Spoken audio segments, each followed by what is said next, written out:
Hello， 我是蓝妹儿。最近爱上了用椰蓉做的美食，所以今天呢又给你带来了一道椰蓉饼，做法非常的简单，快来瞧一瞧吧。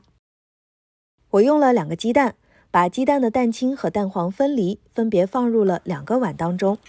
我们这里只需要用到蛋白，所以蛋黄可以用来做其他的美食哦。往蛋清的碗当中加入15到20克的白糖，搅拌一下蛋白，随后开打蛋器，将蛋白打至硬发泡。拎起打蛋器，如果出现了坚挺的小尖角，就停止打了。往打发好的蛋白碗当中倒入30克的椰蓉，用刮刀快速的翻拌均匀。如果说你特别喜欢吃椰蓉的话，当然也可以多加一点。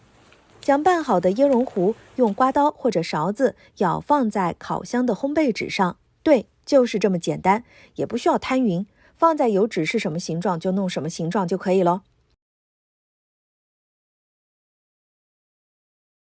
随后放入烤箱，用100度上下火烤60分钟，烤到椰蓉饼变得干干的就可以取出来了。吃上一口，外皮酥酥的，椰香味特别的足。喜欢的朋友赶紧试试吧。